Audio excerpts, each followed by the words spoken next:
반갑습니다. 12월 22일 주일 큐티 스케치 시간입니다. 오늘 본문은 이사야 9장 1절로 7절까지의 말씀입니다. 오늘부터 며칠간은 이제 크리스마스 큐티 본문입니다. 성탄절을 어, 중심으로 한 그런 성경 구절들을 이렇게 나누게 됩니다. 오늘은 그 첫 번째 날로 이사야의 9장 말씀인데요. 오늘 본문이 이렇게 시작합니다. 전에 고통받는 자들에게는 흑암이 없으리로다. 옛적에는 여호와께서 스불론 땅과 납달리 땅이 멸시를 당하게 하셨더니 후에는 해변 길과 요단 저쪽 이방의 갈릴리를 영화롭게 하셨느니라. 멸시받던 땅, 압제를 많이 받고 그리고 약탈을 받았던 땅이 이 바로 스불론과 납달리 땅입니다. 비교적 이스라엘의 이제 북쪽에 있는데요. 다메섹이라든가 아수르의 침략을 받아서 계속해서 좀 압제를 받았던 땅이에요. 약탈을 자주 당하고 시달렸던 땅이죠.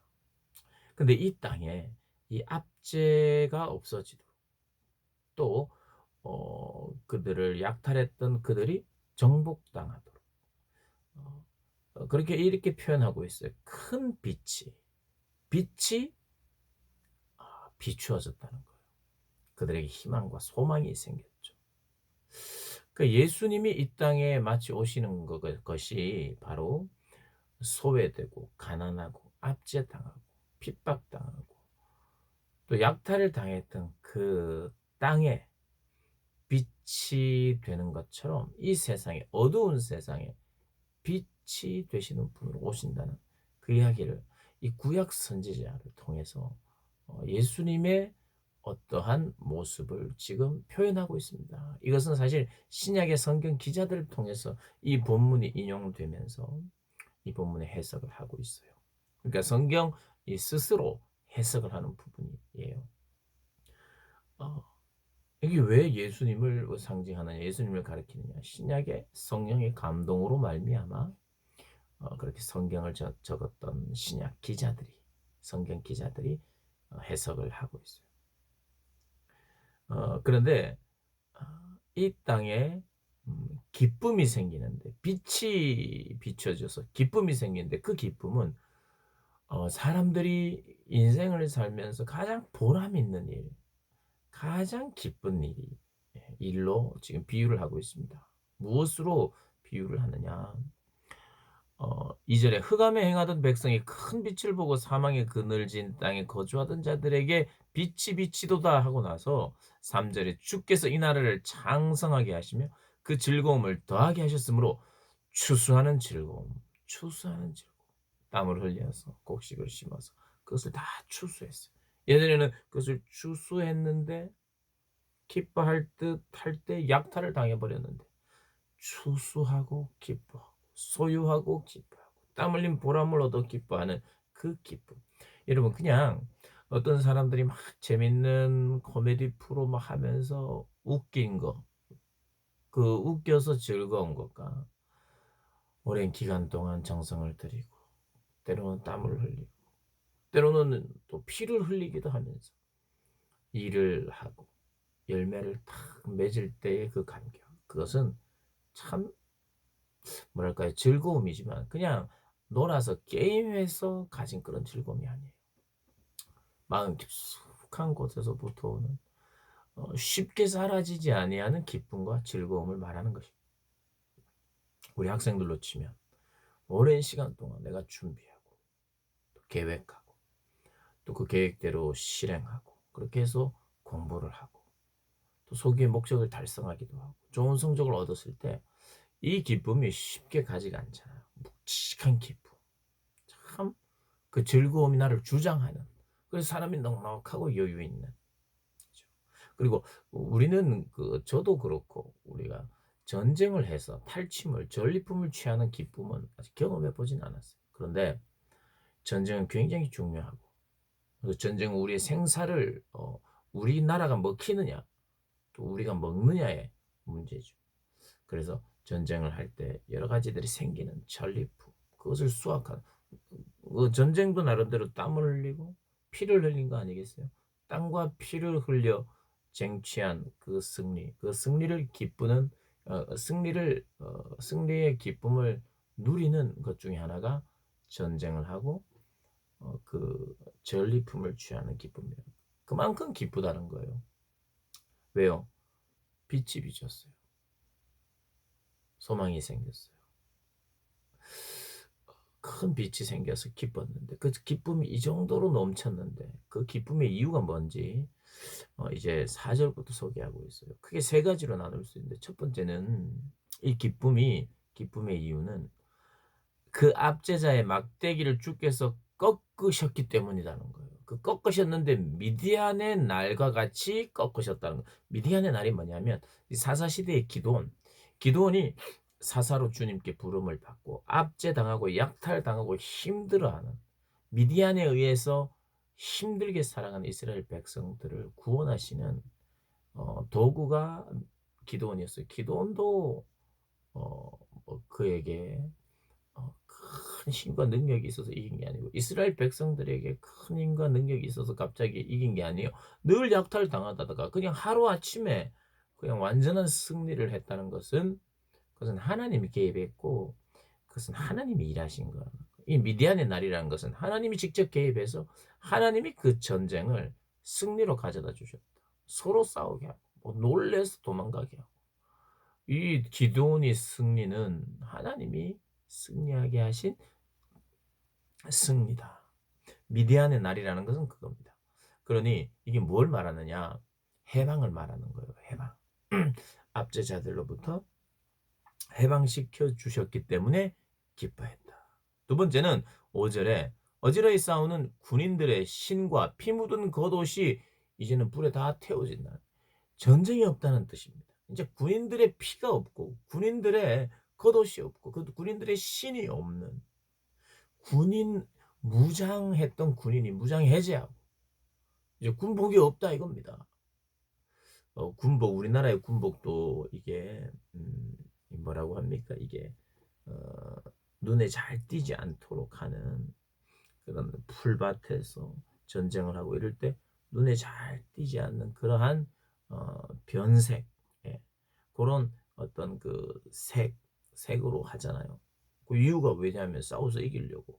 그리고 저게 눈에 잘 띄지 않도록. 사막 같은 경우에는 색깔이 또 이게 땅색 있죠. 그걸로 이렇게 다 또 모래 색깔로 입혔죠.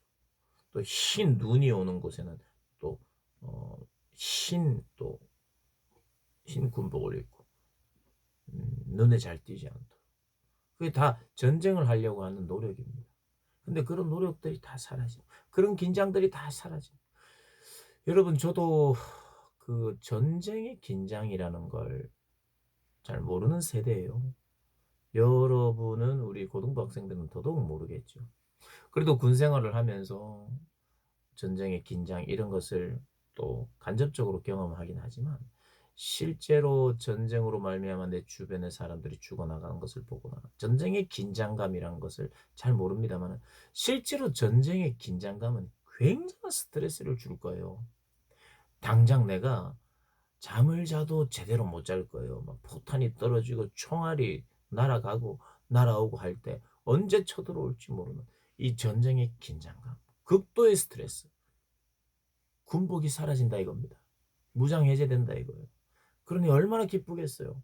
극도의 스트레스 속에 있었고 전쟁의 긴장 가운데 있었는데 언제 쳐들어오고 언제 약탈하고 언제 우리를 뺏어가고 겨우 전쟁에서 때로는 버티고 피 흘리고 누군가는 죽어갔지만 이제는 그런 일이 없다고 말하니 얼마나 기쁘겠어요. 전쟁이 없는 상태, 샬롬의 상태. 샬롬은요, 샬롬하고 인사할 때 평화, 평강 이 말은 전쟁이 없는 상태를 말하는 전쟁이 없도록 하겠다. 누가요? 누가 그렇게 하겠다는 거요? 하나님이요. 근데 하나님이 그렇게 하는 방식을 어떤 방식을 통해서 전쟁이 없게 하고 해방시키시느냐? 한 아기를 통해서래요. 오늘 보면은 한 아기를 우리에게 주겠다. 이 아들이, 이 아기가 어떤 이름으로 앞으로 불리게 되냐 하면 어 그가 기묘자라고 이름이 불리고 그가 모사라는 이름이 불릴 것이고 전능하신 하나님이란 이름으로 불릴 것이고 영존하신 아버지라는 이름, 평강의 왕이라는 이름으로 불릴 것이다. 한 아기가요. 한 아기가. 결국 한 아기가 어떤 사람이 되냐면 사사와 같이 우리를 구원해 줄 사사와 같은 사람이 사사와 같은 분이 보내진다는 거예요. 뭐예요? 통치자가 보내진다는 거예요. 근데 사사는 어땠어요? 사사는 그 시대에 잠시 부름을 받아 쓰임 받고 또다시 이스라엘 백성은 불순종하고 또 약탈을 당하고 압제를 당했어요. 그러면 또 다른 사사가 바뀌어 가지고 또 오고 했는데 이분은 영원한 사사예요. 이분은 영원한 아버지고 영원한 통치자고 새로운 통치자라고. 이분은 변하지 않고요. 이분은 지지 않아요. 그래 이분은 사사가 바뀌지 않아요. 그래서 그분이 완벽하신 통치자가 오시는 방식으로 전쟁도 없어지고 그 전쟁에 승리도 하고 평화도 생기고 하는데 누구를 어떻게 이런 평화가 있냐? 우리가 함께 노력해서 이루는 그런 평화가 아니에요. 여러분 민주주의라든지 사람들의 모든 의견을 존중하고 그래서 우리가 평화를 만들어 보자 협정도 맺고 대화도 하고 다 이것도요 성경적인 그런 어떤 정신에서 나타나는 겁니다.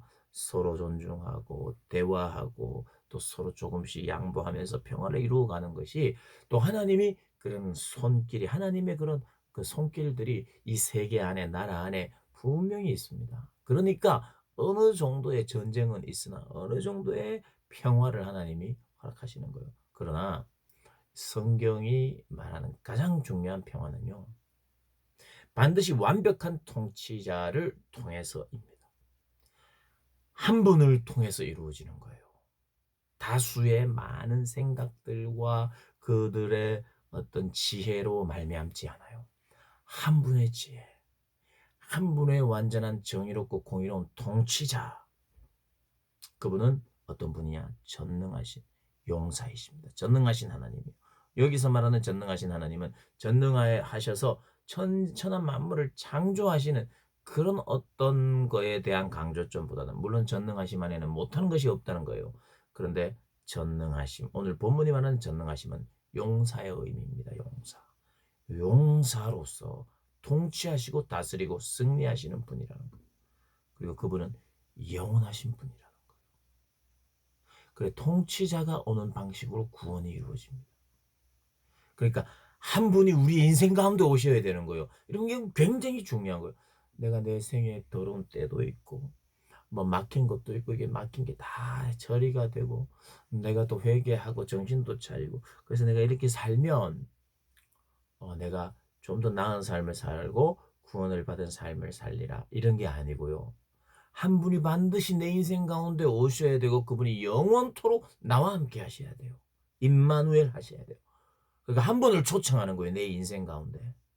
내 삶의 주인으로 왕으로 한 분을 맞이하는 게 그래서 그분께 가끔 가다가 내 필요를 아뢰는 정도의 분이 아니라 내 인생 전체를 책임지고 핸들링하고 내가 완전히 그분께 복종되는 그래서 어떤 인격을 가지신 그 한 분에게 매달리는 거예요.